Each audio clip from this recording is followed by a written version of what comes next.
சொல்லுங்க.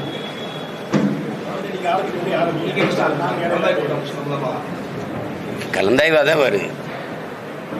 26 தேர்தலுக்கான முன் தயாரிப்பு தான். இப்போ அது உள்ளாட்சி தேர்தல் வர இருக்குது. இப்போ திருப்பி இது சட்டமன்ற தேர்தல் எதிர்கொள்ள இருக்கும். இப்போ அதுக்கு எப்படி வேலை செய்கிறது, வேட்பாளர் தேர்வு, எந்தெந்த தொகுதி யார் யார் போட்டிடுறது, இதெல்லாம் முடிவு பண்ணுறதுக்கான ஒரு களமாகவும் அது காலமாகவும் வச்சு பயணிச்சுக்கிட்டு இருக்கோம். இப்போ ஒரு பகுதியாக செய்கிறோம். இந்த 2 ஆண்டுக்குள்ளே 2 முறைக்கு மேலே பயணம் செஞ்சிடணும்னு நான் நினைக்கிறேன். அதுக்கு அந்த பயணத்தில் ஒரு தொடர்ச்சியாக இன்னைக்கு விருதுநகர். 2021 சட்டமன்ற தேர்தலுக்கும் இப்போ உள்ள பாராளுமன்ற தேர்தலுக்கும் 1.5% வந்து நாம் தமிழர் கட்சி வந்து வாக்கு வங்கி அதிகமாக இந்த ஓட்டு பிற அரசியல் கட்சிகளில் இருந்து வந்தால் புதிய வாக்காளர்கள் போட்டால் அடிக்கிறீங்க. இதற்கு புதிய வாக்காளர்கள்னு இதில் ஒன்றும் இல்லை. அதாவது அவங்க அப்பா ஒரு அரசியல் கட்சியை சார்ந்தவராக இருப்பார், அவங்க குடும்பம் இருக்கும். அதில் இருக்கிற ஒருவர் அந்த கோட்பாட்டிலேருந்து விலகி ஒரு புதிய அரசியல் கோட்பாட்டுக்கு வர்றாருங்கிறது ஒரு மாறுதல் தான். புதிய வாக்காளர்கள்னு 36 லட்சம் பேரும் புதுசுன்னு சொல்லிட முடியாதுல்ல. சில பேர் புதிய வாக்காளர்களும் இருக்கிறாங்க, மாற்றத்தை விரும்புகிற வெகுவான மக்களும் இருக்காங்க. 2026 எலெக்ஷன்ல இன்னொரு கட்சி உள்ள வருது. அப்படி வரும்போது புதிய வாக்காளர்களுடைய வாக்கு பிரிவு இந்த அளவில் இருக்கும். அது அப்படி சொல்ல முடியாது. இது கருத்தியலில் தான் நீங்கள் பார்க்கணும்.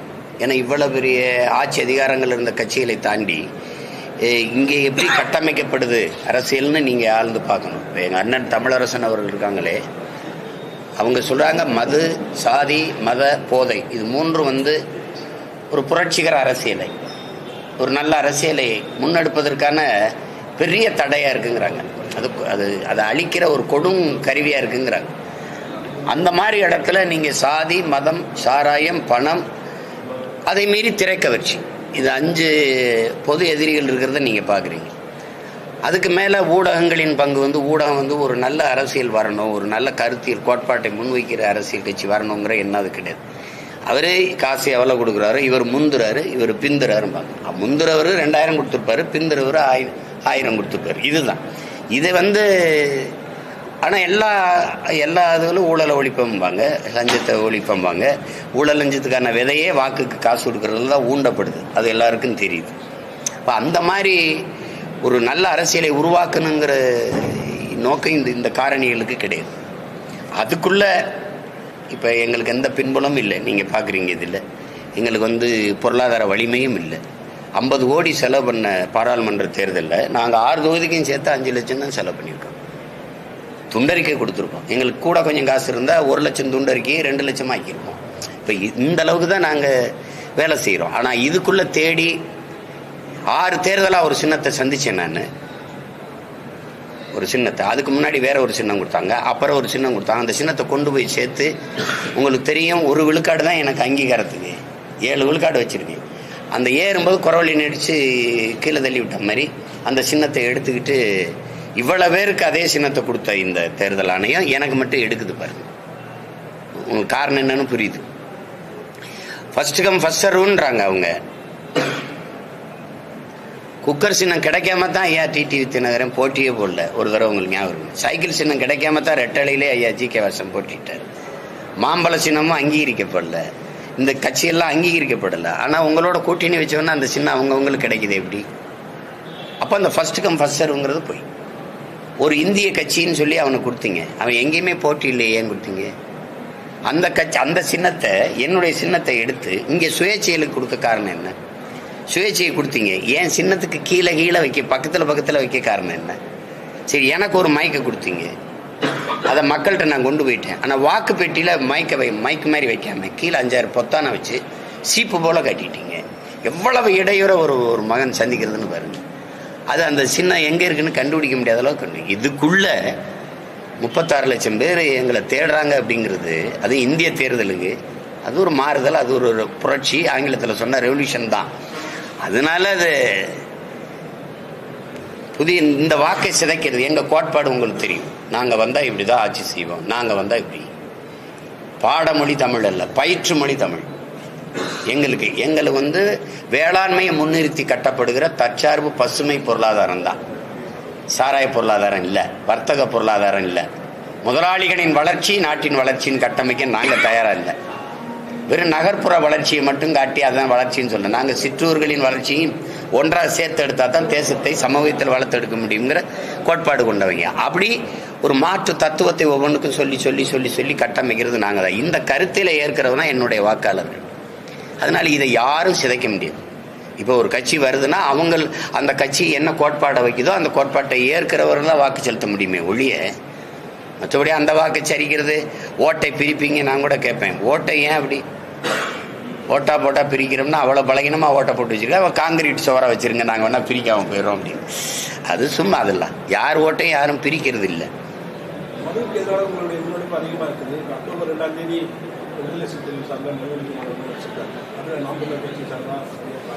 அதான் அண்ணன் கூப்பிடல, நாங்கள் பங்கேற்கிறது எங்களுக்கு ஒன்றும் பிரச்சனை இல்லை. அது பங்கேற்போம், அதில் ஒன்றும் இல்லை. அது சில கேள்வி எங்கள் அண்ணன்ட்ட கேட்க வேண்டியது இருக்குல்ல, எங்கள் அண்ணன்ட்டே எங்கள் ஐயாட்டையும். நீங்கள் 2 பேரும் தான் என்னை வளர்த்தீங்க. நாங்கள் உங்கள் 2 பேரும் கூட நான் நீண்ட காலம் வேலை செஞ்சுருக்கேன், இருந்திருக்கேன். இந்த அரசியலை எனக்கு கற்பிச்சது யார்? உங்களுக்கு தெரிய வாய்ப்பு இல்லை. இவங்க 2 பேர் தான், எங்கள் ஐயாவே எங்கள் அண்ணன் தான். என் போக்கு திசை மாதிரி இந்த கட்சியிலேருந்து விலகி போகிறது காரணம், இந்த அரசியலை உறுதியாக செய்ய காரணம் என்னுடைய தலைவர். உங்களுக்கு புரியுதுன்னு நினைக்கிறேன். அப்போ 2008 அவரை சந்திக்கிறது வரைக்கும் என்னுடைய அரசியல் வேறு, அப்புறம் அதுக்கப்புறம். ஆனால் இதையெல்லாம் எனக்கு முன்னாடி நான் பேசுகிற அரசியலை பேசி இந்த நிலத்தில் இந்த அரசியலை விதைச்சது யார்? 2 பேரும் தான். எங்கள் ஐயாவுக்கு சாதி வாரி கணக்கெடுப்பு எடுத்து குடிகளின் எண்ணிக்கைக்கு ஏற்ப இடஒதுக்கீடு கொடுக்கணுங்கிறது எங்கள் ஐயா கோட்பாடு. அதுதான் எங்கள் அண்ணனுக்கும். மதுவை ஒழிச்சிடணும் அப்படின்னு. நீங்கள் அதிகமாக உழைக்கும் மக்கள் குடிக்கிறது யாருன்னு தெரியும். அதிகமாக படையாச்சி பறையறதா. வட மாவட்டத்தில் 2 சமூகம் தான், 2 பேரும் நம்ம பிள்ளைய தான் குடிக்கிறாங்க. இதில் தடுக்க வேண்டிய பொறுப்பு இருக்குது, 2 பேருமே தெரியும். ஆனால் ஒரே ஒரு இது, மதுக்கடையை மூடுறது யார்? சாதி வாரி கணக்கெடுப்பு எடுக்கிறது யார்? அவங்களோட அந்த கட்சியோட தான் கூட்டணின்னு எங்கள் ஐயாவும் சொல்லலை, எங்கள் அண்ணனும் சொல்லலையே. திரும்பி எவன் எடுக்க மாட்டானோ, எவன் சாராய கடையை மூட மாட்டானோ அவனோடய போய் நம்ம தேர்தல் உடன்பாடு வச்சு நம்ம வாக்கையெல்லாம் அவனுக்கு செத்து வலிமையை கொடுத்துட்டு மூடுறானா எப்படி மூடுவான்?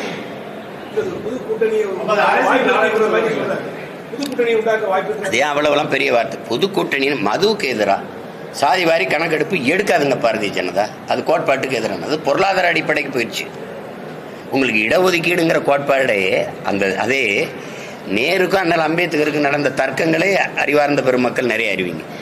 பொருளாதார அடிப்படையில் இடஒதுக்கீடுங்கிற பேச்சுக்கே இடம் இல்லை. இந்த தெருவில் சீமான் நடக்கக்கூடாதுங்கிறது ஏழைங்கிறது இல்லை. இந்த கோயிலில் நுழையக்கூடாது, இந்த குளத்தில் குளிக்கக்கூடாதுங்கிறது ஏழைங்கிறது இல்லை. நான் இழிமகன், ஈன சாதி, தொட்டா தீட்டு பார்த்தா தீட்டு அப்படிங்கிறதுனால தான். அதனால தானே எதன் பொருட்டு எனக்கு கல்வி, வேலை வாய்ப்பு, அரசியல் அதிகாரம் மறுக்கப்பட்டதோ அதன் பொருட்டே அது எனக்கு கிடைக்க பெறணுங்கிறது கொண்டு வரப்பட்டதான் இந்த இடஒதுக்கீடு, ரிசர்வேஷன், கோட்டா. இப்போ பொருளாதார அடிப்படையில் இடஒதுக்கீடு என்பது அது பொருளாதார அளவுகோல் மாறும். இன்னைக்கு ஏழை சீமான் நாளைக்கு அதானி அம்பானி ஆக முடியும். ஆனால் இந்தியாவின் முதல் குடிமகளாகி ராம்நாத் கோவிந்தும் பிரதிபா இந்த திரௌபதி முர்மு கோயிலுக்குள்ள போக முடியலையா? கோயிலுக்குள்ள போக முடியல. பாராளுமன்ற கட்டிடம் திறக்க முதல் குடிமகளை கூப்பிடல.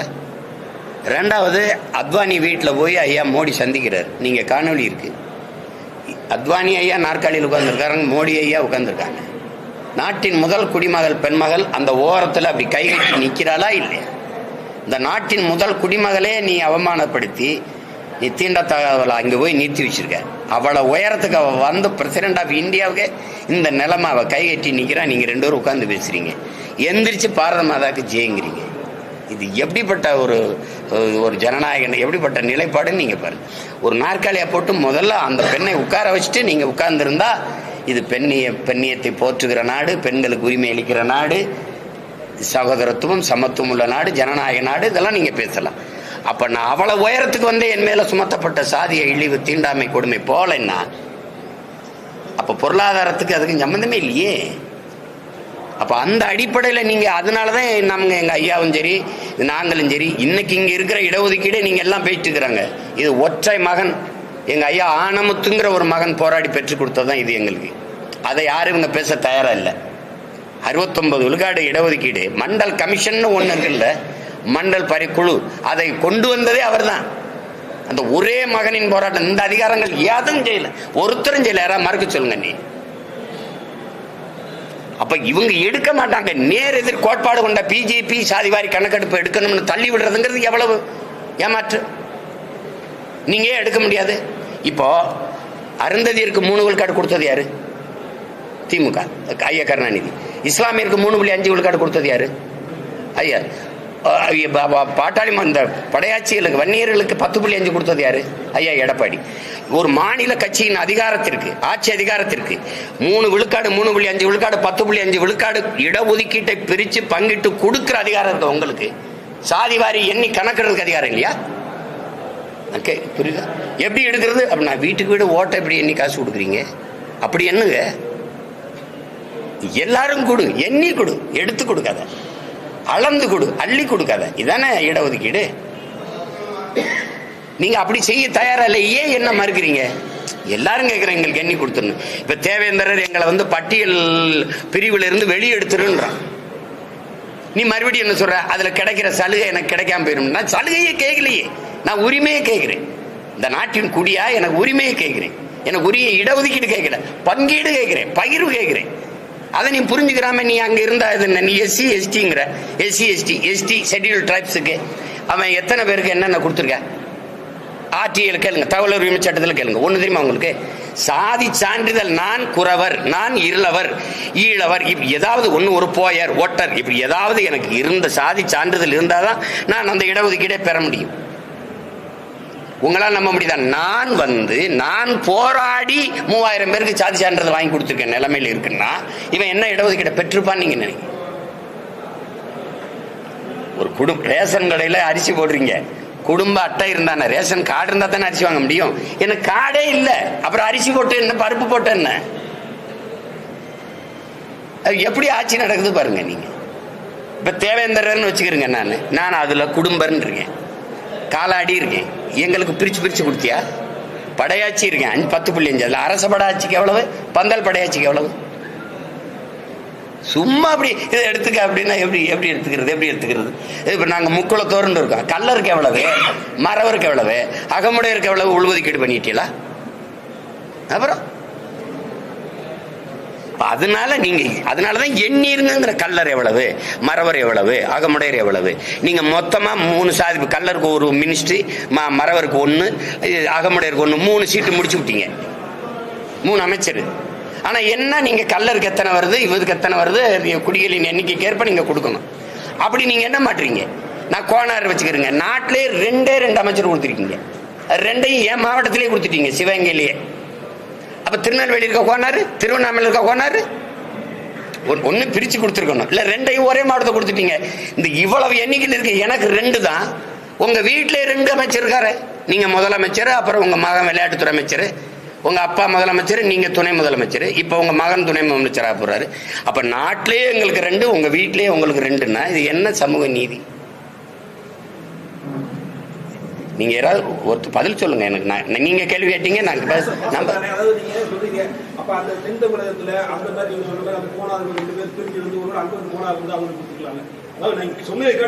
ஆமா, நீங்க திருநெல்வேலியில கோனார் நாங்க இருக்கும்ல. இப்ப எங்க மாவட்டத்தில் ஐயா கண்ணப்பன்னு கொடுத்தீங்க, இல்ல ஐயா பிறகு அந்த பெரியார்பன்னு கொடுத்தீங்க. ஒண்ணு கொடுத்துட்டு திருநெல்வேலியில ஒரு கோனார் கொடுத்து விடுங்க. இல்ல திருவண்ணாமலையில கோனார் இருக்காங்க, எங்கால இருக்காங்க, அவனுக்கு ஒண்ணு கொடுத்து விடுங்க. அதிகாரத்தை பரவலாக்கி, நிர்வாகத்தை பரவலாக்குனீங்க தானே எல்லா இடத்துக்கும் போகும். இங்க ஒரே மாவட்டத்துக்குள்ள 2 அமைச்சரை கொடுத்து விட்டீங்கன்னா என்னங்கய்யா? அப்ப நீங்க செய்ய மாட்டீங்க, நாங்க கேள்வியும் கேட்க கூடாது. எப்படி இது?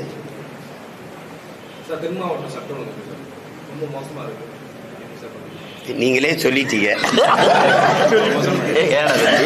அது இப்ப நீங்க சட்டம் ஒழுங்கு விடுங்க. இப்ப நான் போன தடவை தாத்தா தெய்வ திருமகன் முத்துராமலிங்க தேவர் நினைவிடத்துக்கு வணக்கம் செலுத்த வந்தேன். மொத்தம் 7500 காவலர்களை நிறுத்திருந்தாங்க. அவங்க தான் சொன்னாங்க 7500 பேர் போட்டு ஹைலி ப்ரொடெக்ட் பண்ணிட்டோம் நீங்க. ஆனா என்ன பண்ணீங்க நீங்க? எல்லாம் ஒரு பந்தல சாலை ஓரத்தில் போட்டு காவலர்களை எல்லாம் நிறுத்தி, உயரதிகாரி இருந்துக்கிட்டீங்க. இந்த சின்ன பிள்ளைய பூரா அந்த வெயில காஞ்சி நின்றுக்கிட்டு இருந்தாங்க, பெண்கள் ஆண்கள் எல்லாம். இப்போ நிற்கிறாங்க, இந்த நேற்று நின்னாங்க. நிற்கும்போது நாங்க எங்க மக்கள் அடர்த்தியா குவிகிற இடம் இருக்கோ அங்க நீங்க வர்றதே இல்லை, எங்களை கொண்டு விட்டுறீங்க. ஆனா அப்படி உயர்ந்த அதிகாரத்தில் இருக்க உங்களை அப்படி அனுப்புவீங்களா? உங்கள் முறையாக கொண்டு போய் வணங்க விட்டு திருப்பி விட்டுவீங்க, எங்களை விட்டுறீங்க. ஆனால் 7500 பேர் அப்போ எதுக்கு? அந்த கூட்டத்துக்குள்ள பிதுங்கி சாங்கடானுங்கிறதுக்கா? பேரன்பு கொண்டு உணர்வு வயப்பட்டு அப்படி எங்களை அப்போ அவங்க தள்ளி முள்ளி ஒரு இது ஆகுதுன்னா அதை யார் பொறுப்பு இருக்கிறது?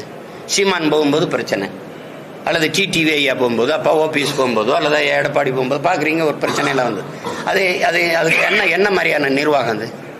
நேற்று அதே தான் தாத்தா இமானுவேல் சேரனுக்கு நாங்கள் போகும்போது நீங்கள் பார்த்தீங்கன்னா 2.5 மணி நேரம் ஒரு 2 கிலோமீட்டர் தூரத்தை நான் கடந்திருக்கேன். ஆனால் 6500 காவலர்களை வச்சுருக்கேன்றீங்க. கட்டடத்து மேலே நின்று எல்லா காவலர்களும் எங்களை காவல்துறை கண்காணிப்புன்னு போடுறாங்களா, அது மேலே நின்று எங்களை கண்காணிக்குது. எப்படி பிதுங்கி எவ்வளவு நசுங்கி சீமான் போறாரு அப்படின்ட்டு. உண்மையிலே வேதனையா இருக்கு. அதை தான் அண்ணன் செல்வ பிறந்தகையோட சொன்னாங்க. நீங்க ஒரு வழி பண்ணி கொடுத்து எங்களை கொண்டு போய் வழி விட்டா ஒரு 10 நிமிஷத்துல நாங்க வெளியேறிடுவோம். 2.5 மணி நேரம் ஆகுதுங்க. அப்ப 6500 பேர் இங்க குவிச்சு பயன் என்ன? அப்ப அது அந்த சட்டம் ஒழுங்கு நீங்க அந்த இடத்துல ஒரு தள்ளி விட்டாங்க, ஒருத்தர் விழுந்துட்டாரு, மயங்கிட்டாரு, ஒரு குறவழியில் மீச்சிருச்சு, நெஞ்சில மீச்சிருச்சு, அல்லது ஏதோ உயிர் சேதம் ஆயிடுச்சு. கூட்டத்தில் ஒருத்தர் ஒரு பிளேட்டு கத்தி வச்சு கீறி விட்டாரு, ஒரு கத்தி வச்சு குத்தி விட்டுட்டாரு. யாரு பொறுப்பு? போய் எப்படியோ போங்கடா அப்படின்னா. அப்படி நீங்க போகும்போது, அல்லது உங்க மகனார் ஐயா சின்னவர் அவர் போகும்போது, இல்ல பெரியவர் ஐயா நீங்க போகும்போது இப்படிதான் நிக்க விடுவீங்கள?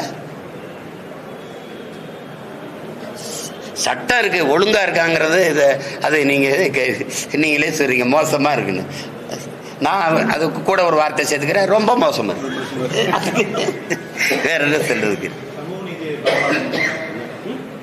சமூக நீதி நான் கிருமியில அதை முடிச்சுக்கிறேன். இப்ப எங்க ஐயாட்டே எனக்கு இது ஒன்றும் வரல, வருத்தம். எங்க ஐயா மேலே எங்க அண்ணன் மேலே எனக்கு வருத்தம். அதை நீங்க என்ன செய்ய, வாடாடே இவங்க எல்லாம் வேணாம்டா, நம்ம இந்த மதுவை ஒழிக்கிற பய, இந்த சாதி வாரி கணக்கெடுக்க எடுக்கிற நம்மளா சேர்ந்து ஒரு கூட்டணி வைப்போம், அவ்வளவுதானே. யார் சொல்லியிருக்கா? வரலையே. நான் தான் கூப்பிடுறேன் எங்க அண்ணனை, வாங்கினேன் நம்ம ஒண்ணு செய்யும், இவங்களை சரி வர மாட்டாங்க. இப்ப அதிமுகவே எங்க அண்ணன் கூப்பிடுறாருல, எங்க அண்ணன் கூப்பிடுறாரு, அதை சரி நான் வரவேற்கிறேன். அதிமுக எல்லா கட்சியும் வரனாங்க, ஜனநாயக ஆற்றல்னா பிஜேபி வராது. அது மதவாத ஆற்றல்னு எங்க அண்ணன் சொல்றாரு, இது மதுவாத ஆற்றல், அவ்வளவுதானே. நீங்க மதவாத ஆற்றலுக்கு எதிராக இருக்கிற எங்க அண்ணன் மதுவாத ஆற்றல் கூட கூட்டின்னு வச்சிருக்கிறாரு. அது இல்ல, அவர் தோணிருக்கலாம். சரி, இது அதிகம் பாதிக்கப்படுகிற உழைக்கும் மக்கள் உங்களுக்கு தெரியும். தென் மாவட்டங்கள்ல யாரு, வட மாவட்டங்கள்ல யாரு? உழைக்கும் மக்கள்ல சரிபாதி இருக்கிற படையாட்சி பறையர் தான் வட மாவட்டத்தில். நீங்க உங்களுக்கு தெரியும், இது 2 பேரும் தான் பெரும் சேதத்துக்காகி உயிர் பலியாகி உழைக்கும் குடிகள். இந்த கள்ளச்சாராயம் குடிச்சு செத்ததுலேயே உங்களுக்கு பாருங்க, மரக்காணத்துல செத்தம் யாருன்னு நினைக்கிறீங்க? இப்ப எங்க அண்ணன்ட்ட ஒண்ணும் இல்லை, நான் அன்பாவே கேட்கிறேன். எங்க அண்ணன்ட்ட, அண்ணன் 2021 திமுக பதவிக்கு வந்த உடனே அவங்க இறந்தாங்க மரக்காணத்துல 19 பேர். 2024 முடிஞ்சு இப்ப 25 இப்ப 24 பாதிக்கு மேல இப்ப நீங்க மாநாடுன்றீங்க. அப்பவே போட்டிருக்கணும்ல.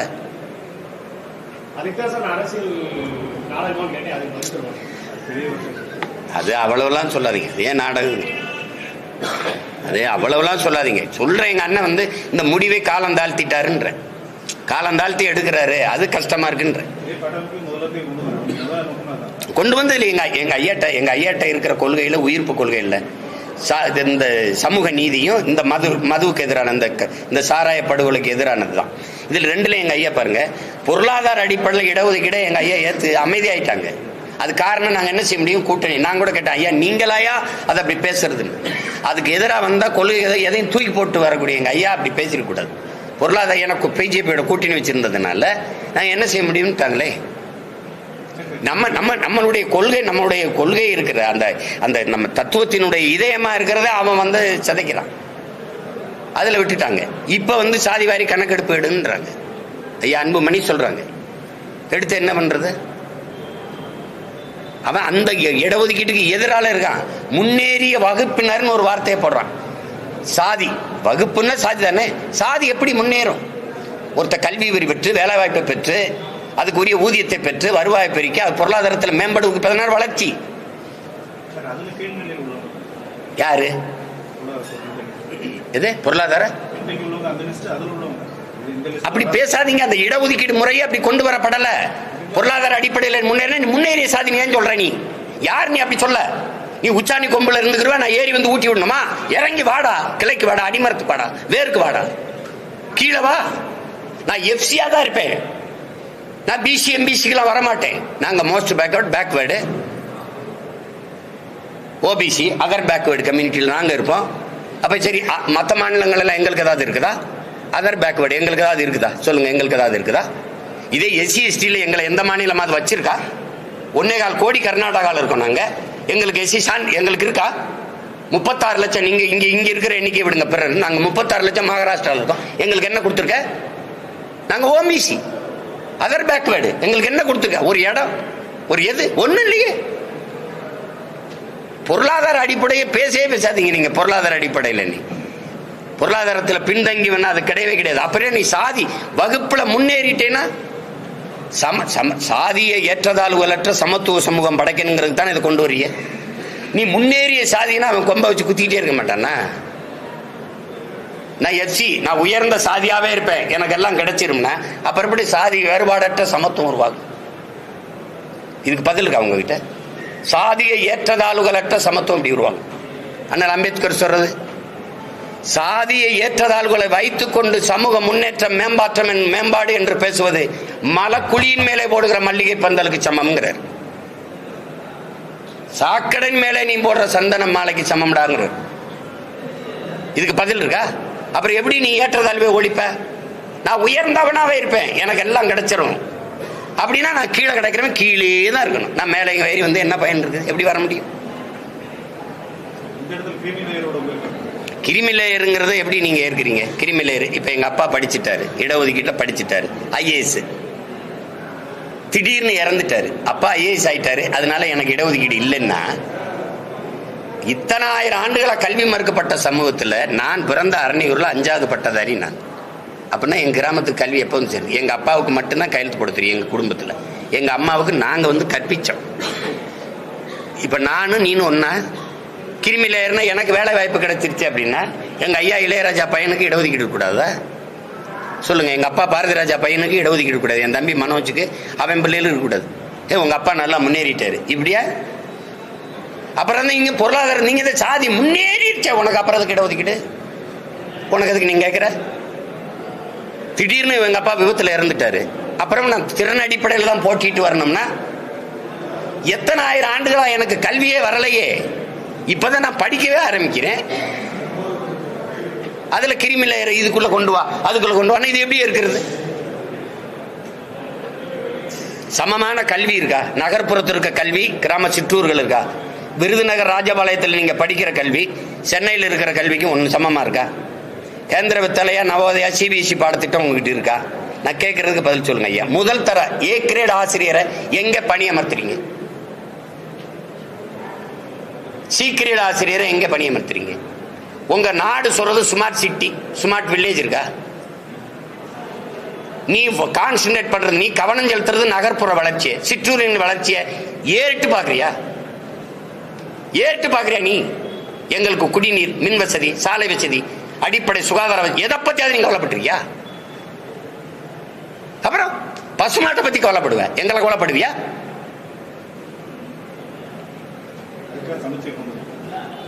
சமச்சீர் அதையும் திரும்பி திரும்பி சொல்றீங்க. நான் கேட்ட கேள்வியில் பாருங்க, ஆசிரியரே சமமா பணியமர்த்தப்படல. பல பள்ளிக்கூடங்களில் விளையாட்டு திடல் இருக்கு, கழிவறை இருக்கு, பலகை இருக்கு எழுதி படிக்க. இவருக்கு நகர்ப்புறத்தில் இவருக்கு எல்லா வசதி இருக்கு. நான் ஓராசிரியர் பள்ளி, எனக்கு மேற்கூரை இல்லை. பல பள்ளிக்கூடங்களில் மேற்கூரை இல்லை, மரத்து நிலையில் படிக்கிற பிள்ளைகள். இது சமச்சீரா இருக்கா? அரசு பள்ளியிலே சென்னையில் இருக்கிற கட்டட பள்ளிகளுக்கும் இங்கே நகர் கிராமப்புறங்கள் இருக்க பள்ளிக்கூடம்னா, நான் அரணியூரில் படித்தேன், என் பள்ளிக்கூடத்தை பார்க்குறீங்களா?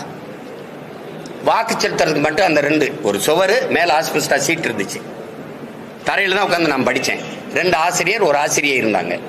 இப்போ அது இல்லை, மூடப்பட்டுருச்சு. திருப்பி நான் அதை சீரமைச்சு, இவங்க தானே சொன்னாங்க, தம்பி அன்பில் மகேஷ் தான் சொன்னார், அங்கே இருக்கிற பழைய மாணவர்களை நான் பழைய மாணவர்கள் நாங்கள் உள்ளூர்காரங்களை காசு போட்டு நாங்கள் செஞ்சுக்கிட்டு கழிவறை கட்டி வச்சிருக்கேன். ஆசிரியர் பணி இல்லை, ஆசிரியர் போடலையே, விண்ணப்பிச்சுக்கிட்டே இருக்கேன், போடலையே.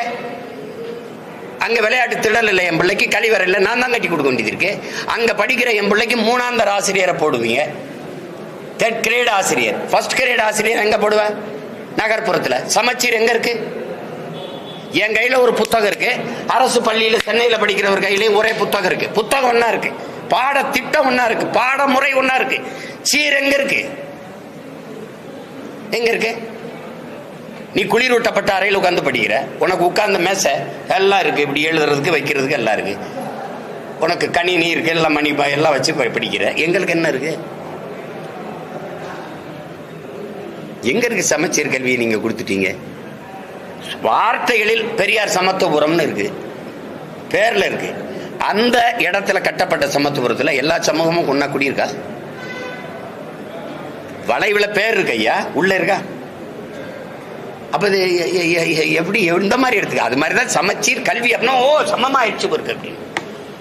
பொதுத்திறன் போட்டியில நகர்ப்புறத்துல படிச்சவனும் சிற்றூர்ல படிச்ச நானும் போய் பொதுத்திறன் போட்டியில ஒன்னா போய் மோதி வெல்ல முடியும் நீங்க நினைக்கிறீங்களா? ஓராசிரியர் பள்ளியில படிச்ச நானும் 5 பாடத்தை 5 ஆசிரியர் நடத்துவார். அதுபோக நான் தனி பயிற்சி வச்சு படிச்சுக்கிறேன். கணிதத்துக்கு தனியா, எந்த பாடத்துல நான் பலகீனமா இருக்கேன், அறிவியல் அங்க தனி பயிற்சி வைடா, டியூஷன் வச்சு படிச்சுக்கிறேன், திறனை மேம்படுத்திக்கிறேன். நானும் நீனும் ஒன்னா அப்படி. நான் தென்ன ஜிம்முக்கு போய் அப்படி வச்சிருக்கேன் உடலை, எனக்கு இடுப்புக்குள்ள விளங்காது. 2 பேரும் ஒரே கோட்டில் ஓடி வெற்றி கோட்டை தொடுனா எப்படி நான் ஓட முடியும்? சொல்லிக்கிறோம் நம்ம, எல்லாம் சமச்சீர் ஆயிடுச்சு, எல்லாம் சமத்துவம் ஆயிடுச்சு, எல்லாம் ஆயிடுச்சு அப்படின்னு. என்ன நீங்க விடுதலை பெற்ற நாட்டில் ஊராட்சி மன்ற தலைவர் தேசிய கொடி ஏற்ற முடியல. என் தம்பி ஒரு படம் எடுத்துக்கான், நண்பன், 20ஆம் தேதி வருது பாருங்க. அது அவ்வளவு வலியை சுமந்து வருது அந்த படம். என் நம்பி சரவணன் எடுத்துக்க, அப்படி நந்தன் 20ஆம் தேதி வருது. இப்படிப்பட்ட சமூகத்துல தான் இன்னும் வாழ்ந்துட்டு இருக்கோம். விடுதலை பெற்ற நாடுன்னு சொல்றோம், அதையும் நம்ம நம்புறோம். கொடுமை. ஒரு தாழ்த்தப்பட்ட ஒருவன் ஊராட்சி மன்ற தலைவராக வந்துடுறான், அவனை கொடியேற்ற விடல. கொடியேற்றும் போது எல்லாரும் போயிட்டாங்க. சரி, பிள்ளைய நிற்குது, அதுக்கு மிட்டாயாவது கொடுப்போம்னு மிட்டாயை கொடுக்கும்போது தாழ்த்தப்பட்ட கையில் வாங்க மாட்டேன்னு பள்ளிக்கூடத்துக்கு பிள்ளை எல்லாம் வாங்க மாட்டேன்னு போகுதுன்னா, அந்த பிஞ்சு நெஞ்சுக்குள்ளுக்குள்ள இந்த சாதியை நஞ்ச விதைச்சவன் யார்? இப்படிப்பட்ட சமூகத்தை இது வளர்த்து என்ன பண்ண போறீங்க? என்ன எங்கே போகுது நாடுன்னு? அப்புறம் நான் இடஒதுக்கீடு கேட்டா வகுப்பாரி பிரதித்துவம் தாடான்னா அவன் என்ன பண்ணுவான்றீங்க? ஏழைன்றீங்க. அவன் என்ன கொடுமையோ போங்க. வேற ஏதாவது கேளுங்க. என்ன சொல்லு? ராஜபாளையம் நகராட்சியோட 9 ஊராட்சி இணைத்து வந்து மாநகராட்சியை தலைமையிட்ட போறதா ஒரு அறிவிப்பு, ஒரு உத்தரவு இருக்கு. அதுக்கான சாத்தியம் ஆராய்ங்க. இதனால வந்து கிராமப்புறங்களுடைய உள்ளாட்சி பாதிப்புன்னு சொல்லிட்டு நிறைய பேர் எதிர்ப்பு. எனக்கு ஒன்றும் இல்லை. எனக்கு இந்த ஊராட்சி ராஜ்யெல்லாம் எனக்கு இது இல்லை. நான் ஆட்சிக்கு வந்தால் ஊராட்சி ராஜ்யம் உள்ளாட்சியில் இருக்காது, அது செய்ய மாட்டேன். எம்ஜிஆர் செய்யலை. எனக்கு ஒரு கோட்பாடு இருக்குது, நான் பார்க்குறேன். நான் அங்கே இருந்து வளர்ந்து வந்ததுனால என் மக்களை ஓர்மைப்படுத்த விடாமல் சிற்றூர்களில் சாதிய வன்மத்தை ஏற்படுத்தி அதை பிரித்து போட்டு ஒரு தாய் பிள்ளைகளாக வாழுகிற சமூகங்களை கூறு போடுறதுல இது ஒரு பெரிய பங்கை வகுக்குதுன்னு நான் நினைக்கிறேன். நானே வேறு வரைக்கும் தண்ணி ஊற்றும் போது அங்கே ஒரு வேலைக்காரன் தேவையில்லைன்னு நினைக்கிறேன். நான் நல்லாட்சி கொடுக்கும்போது அங்கே இதுக்கு ஒரு உள்ளாட்சி, மாவட்ட ஆட்சியர் வட்டாட்சியர்லாம் என்ன பண்ணுறாரு? நான் ஒரு நலத்திட்டம் போடுறேன்னா அதை செயல்படுத்துறதுக்கு தானே அந்த மாவட்ட ஆட்சியர் வட்டாட்சியர் வச்சுருக்கேன். இவ்வளோ அதிகாரி இருக்கான். அப்புறம் அங்கே கவுன்சிலராக இருக்க என்ன அப்படியே கரபடியாத கை காந்தியின் வாரிசுகளா இல்லை காமராஜின் பேரங்களா? சொல்லுங்கள், என்ன பண்ணுறீங்க நீங்கள்? சொல்லுங்கள் தம்பி, என்ன நடக்குதுன்னு சொல்லுங்க. அதை விட வேலை என்ன இருக்கு? நான் வந்தவது பார்க்காம இருக்கு சொல்லுங்க பார்ப்போம். பார்க்காம இருக்கு சொல்லுங்க. 8 அமைச்சரை வச்சு இவ்வளவு பெரிய நாடு அன்னைக்கு பிரிக்கப்படாத அந்த சேர்த்து ஆண்டார்ல காமராஜர். 8 அமைச்சர் தானே. அவர் காலத்துல தான் இந்த நாடு வளர்ந்துருக்கு. அவர் 9 ஆண்டு காலத்துல வளர்த்தெடுத்ததை மீதி 60 ஆண்டுகள் அவர் வளர்த்துருக்காங்களான்னு மட்டும் ஒரு சான்று சொல்லுங்க. அவர் கட்டியதான் பள்ளிக்கூடம், அவர் கட்டினதான் அணை, அவர் போட்டதான் சாலை, அவர் கொண்டு வந்ததான் தொழிற்சாலை. ஏதாவது இருக்கா? அவர் பல அணைகளை கட்டினாங்க, நீங்க எல்லாம் பல துணைகளை கட்டினீங்க. வேற என்ன பண்ணீங்க? மாதாவரத்தில் ஒரு பால் பண்ணையை கொண்டு வந்தார், ஒரு பால் பண்ணை பால் பண்ணை தயாரிக்கிறதுக்கு இதை கொண்டு வந்தார். நான் அதை அரசு பணியாக மாற்றுவேன்னா சிரிக்கிறீங்க. அவர் கொண்டு வரும்போது அந்த பண்ணையில் வேலை செஞ்சவெல்லாம் யாரு? அது அரசு பணி தானே. அதை ஏன் மூணு ஆவின் பால் விற்கிற? எங்க மாட்டுப்பால் விற்கிறீல்ல, மாடங்க பதில் வச்சிருக்கீல்ல? ரேஷன்ல அரிசி போடுவியா? விவசாயம் எங்க இருந்து அரிசி வருதுன்னு கேளுங்க. என்கிட்ட கேள்வி வைக்கிறீல்ல, ரேஷன்ல அரிசி போடுறீங்களா, அந்த அரிசி எங்க இருந்து வருதுன்னு கேளுங்க. நீங்க சாராய போத்தல்களை, இந்த டாஸ்மார்க் சரக்கை பாதுகாக்கிற குடோன் எப்படி, சிற்றூர்களை விளைய வைக்கிற வேளாண் பெருங்குடி மக்கள் செய்கிற அத்தியாவசிய உணவுப் பொருளை வாங்கி சேமிப்பு கிடங்கள் வைக்க நீங்க எத்தனை சேமிப்பு கிடங்கு வச்சிருக்கீங்க? நீங்க பாக்குறீங்களா இல்லையா? தெருவில் போட்டு அப்படியே மேல தார்பாயை போட்டு மூடி மழை பெஞ்சவனா முளைச்சு நாசமாகிறத நீங்க பாக்குறீங்களா இல்லையா? அப்ப உலகத்துக்கு சோறு போட உழவர்குடியின் மதிப்புக்கு நீ உழைப்புக்கு நீ இவ்வளவுதான் மதிப்பு கொடுக்குற. அப்புறம் வெட்டி பேச்சு. வேற ஏதாவது கேளுங்க.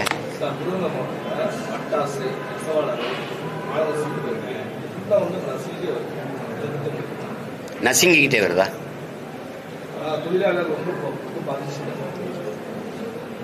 ஏகப்பட்ட கட்டுப்பாடுகள் போடுறாங்க. கட்டுப்பாடுகள் வந்து யதார்த்தத்துக்கு வர அது வந்து அந்த நூல் விலையேற்றம், மின்சார அதுவாகவே சொல்லணும்.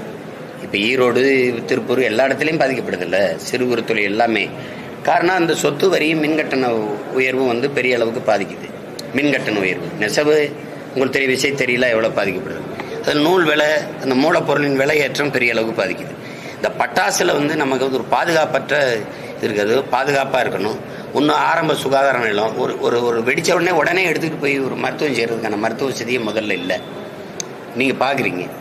அது ஒரு பாதுகாப்பான இதை வந்து இவ்வளோ காலம் இவ்வளவு பேரிடர் நடந்த பிறகு ஒரு விழிப்புணர்வு வந்திருக்கணும்.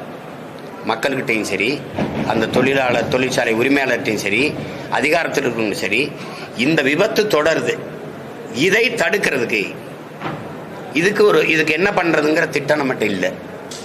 அது அங்கே ஒரு பெரிய சீர்கேடு. அதனால தான் ஆண்டுதோறும் பேரிடரில் நம்ம அந்த திடீர்னு வெடி விபத்தில் நம்ம பல உயிர்களை பறிகொடுக்க வேண்டிய சூழல் வருது.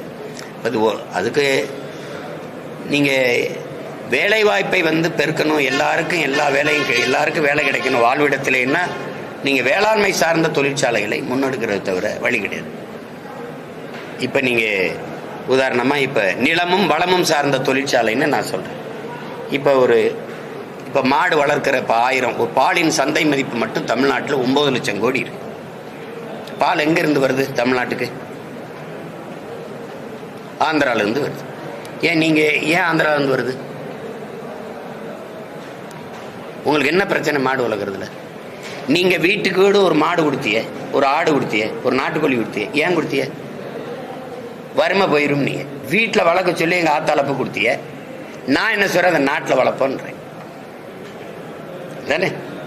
ஒரு நாட்டுக்கோழியின் விலை, கறி விலை எவ்வளவு? 650 ரூபா. ஆட்டுக்கறி விலை எவ்வளவு? 1000 ரூபா.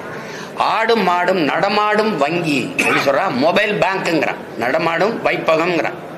உனக்கு அவமானம். அப்ப நீ வெக்கப்படுறா? கறிதிங்க வெக்கப்படு, பால் குடிக்க வெக்கப்படு. மாடு வளர்க்குறது உனக்கு அசிங்கமா இருக்குல்ல, வெக்கப்படு. அப்ப மாடு பண்ணை 1000 ஏக்கர்ல மாட்டு பண்ணைன்னா அது சார்ந்த வேலை. படித்தவன் படிக்காதவனுக்கு அரசு வேலை வந்துடுது. பாலை எடுத்து பால்கோவா தயாரிக்க, பாலாடை கட்டி தயாரிக்க, நெய் தயாரிக்க, மோர் தயாரிக்க, வெண்ணெய் தயாரிக்க, அதுக்குள்ள இந்த பால் நேரடி உணவுப் பொருளுக்கு இப்படி போகும்போது அது சார்ந்த தொழிற்சாலை வரும்போது காற்று விஷமாகாது, நீர் நஞ்சாகாது, நிலம் கெடாது. புரியுது நினைக்கிறேன். அப்ப எல்லாருக்கும் வாழ்விடத்துல விருதுநகர்லயே தொழிற்சாலை, கரும்பு நல்லா விளையும், கரும்புல இருந்து வெள்ளம் எடுக்கிற தயாரிக்கிற தொழிற்சாலை. பனை வருது, பனையிலிருந்து கருப்பட்டி தயாரிக்கிறது, பனை ஓலையிலிருந்து பெட்டி தயாரிக்கிறது, நார்ல இருந்து கட்டுறது. ஒரு கயிற்று கட்டுல 40,000 ரூபா அமெரிக்காலன்னா உங்களால் நம்ப இயலுதா? ஒரு கயிற்று கட்டுல 40,000 ரூபா. ஒரு மீன் குழம்பு வைக்கிற சட்டி இருக்குல்ல, மண் சட்டி, 13,500 ரூபா, 13,000 ரூபா. நீ பொருளாதாரம் எங்க இருக்குன்னு தெரியாம சாராயம் வித்து எங்களை சாகடிச்சுக்கிட்டு நீ ரொம்ப கேள்வி கேட்டா 1000 ரூபா அம்மாவுக்கு கொடுத்துட்டு, அப்புறம் மகளுக்கு கொடுத்துட்டு, அப்புறம் மகனுக்கு கொடுத்துட்டு, இவ்வளவு காலம் கழிச்சு ஒரு நாளைக்கு 30 ரூபா தானே எங்க தகுதி. இவ்வளவு காலம் கழிச்சு பொருளாதார பெருக்கத்துக்கு வா, வேளாண்மை சார்ந்து வா, வாழையை விளைவை. விருதுநகர்ல ஒருத்தர் வாழை நார்ல பை செய்யறாரு, வேட்டி செய்யறாரு, சேலை செய்யறாரு, வாழை மட்டையில சாப்பிடுற தட்டு தயாரிக்க முடியும். இவ்வளவு இருக்குங்க. அந்த இடத்துக்கு வா, மாற்று பொருளாதார பெருக்கத்துக்கு வா. 2,76,000 ஏக்கர்ல சாப்ட்வேர் இண்டஸ்ட்ரியின் பிதாமகன் பில்கேட்ஸ் 2,76,000 ஏக்கர் அமெரிக்காவில் விவசாயம் செய்யறாரு. 2,76,000 ஏக்கர். அவர்கிட்ட கேட்குறாங்க, இது மாதிரி உங்களை மாதிரி ஆளுங்க, நீங்க விவசாயம் செய்ய போயிட்டீங்க, அங்கதான் எல்லாருக்கும் வேலை கொடுக்க முடியும், அங்கதான் பொருளாதாரம் இருக்குங்கிறது. தக்காளி விலை 200 ரூபா ஆயிடுச்சுன்னா ஐயோ அம்மானு குதிக்கிறேன். நீங்க ஏன் தக்காளி விளைய வைக்கிறதுக்கு வைக்கப்படுறீங்க? வெங்காயத்தை வெளிநாட்டில இருந்து இறக்குமதி செய்யற வெங்காயங்க இவ்வளவு பெரிய நிலமும் வளமும் மனித ஆற்றலும் இருந்து ஒரு வெங்காயத்தை கூட உன்னால விளைவிக்க முடியல. எப்படி? இந்தியா உலகத்திலே மாட்டுக்கறியை அதிகமா ஏற்றுமதி செய்யற நாடு இது. இந்தியா 24 லட்சம் டன் ஆண்டு ஒன்றுக்கு ஏற்றுமதி செய்யுது. அப்ப நான் 2014 இப்ப 30-40 லட்சம் டன் ஏற்றுமதி செய்யும். Beef export Hindustan is number 1 நாட்டின் பிரதம அமைச்சரே சொல்றார். உங்களுக்கு தெரியும். அதிகமா அந்நிய செலாவணியை ஈட்டுகிற வருவாய் ஈட்டுகிற ஒரு தொழில் ஏற்றுமதி, மாட்டுக்கறி ஏற்றுமதி தான். மாடு வளர்க்கறதுக்கு என்ன பிரச்சனை? இந்த மாட்டுக்கறியை ஏற்றுமதி செஞ்சு அதிக லாபம் ஈட்டிட்டு வருது இந்தியா. யார் எந்த நாட்டுக்கு ஏற்றுமதி செய்யுது? அவ்வளவும் கிறிஸ்தவ இஸ்லாமியர் நாடு. அவன் காசை வாங்கி சாப்பிடுற இந்த நாடு, இந்த அதிகாரம் இஸ்லாமியர்லாம் அடிச்சு வெளியில போடா, கிறிஸ்தவெல்லாம் ஓடுறா அப்படின்னா எப்படி? அப்ப ஊரானுக்கு நீ மாட்டுக்கறியை ஊட்டி விடுவா, உள்ளவன் சாப்பிட்டா அடிச்சு கொண்டு விடுவ. இது ஒரு தத்துவம் வச்சிருக்க நீ. பாலின் சந்தை பொருளாம் பிரேசில் நம்பர் 1 இருந்தது, முதலிடத்துல இருந்தது பால் ஏற்றுமதியில. இப்ப பிரேசிலையும் முந்திக்கிட்டு இந்த இந்தியா வருதுன்னு சொல்றாரு. டைரி டேல பிரதமர் பேசுனது இருக்கு. பால்ல மிகப்பெரிய பொருளாதாரம் இருக்கு. இப்படியே பேசுறாரு. இந்த மாதிரி மிகப்பெரிய பொருளாதாரம் இருக்கு. பால் வித்தாலே நம்ம பொருளாதாரத்தில் தற்சார்பு அடையலாம். ஏன் பால் விற்கல? ஏன் மாடு வளர்க்கல? உனக்கு என்ன பிரச்சனை? எப்படி மேய்ச்சல் நிலத்தை நான் உருவாக்குவேன். 21 லட்சம் ஏக்கர் விளைநிலங்களை உருவாக்க போறேன்னு அம்மா ஜெயலலிதா சட்டசபையில பேசுனது இருக்கு. இப்ப கேட்டிருக்கீங்களா? நான் அனுப்பட்டா அது அப்படியே எப்படி சாதாரணமா கடந்து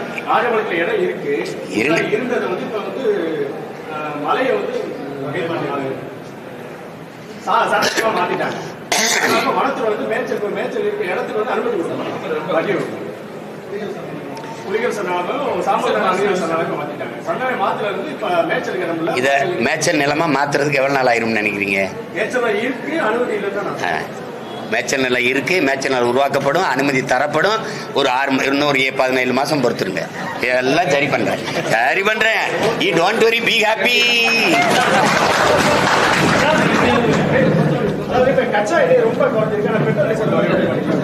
அதுதான் நீங்க வெளிநாடுகள்ல என்னதான் இந்த மூலப்பொருள்